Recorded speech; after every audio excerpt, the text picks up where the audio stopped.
Ice cream খেয়ে ফেলার অপরাধে মাকে গ্রেফতার করতে পুলিশ ডেকে বসে ৪ বছরের এক শিশু।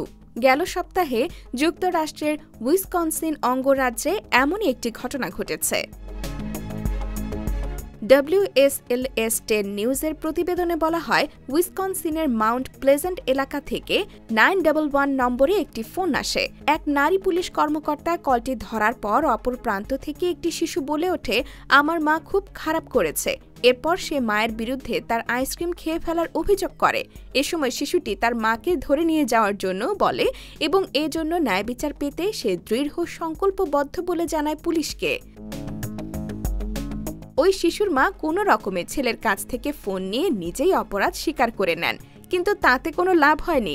এক পর্যায়ে শিশুটির দাবি রাখতে তার বাড়িতে পুলিশ হাজির হয়। অবশেষে তারা বোঝানোর পর ছেলেটি মাকে পুলিশে ধরিয়ে দেওয়ার দাবি থেকে সরে আসে।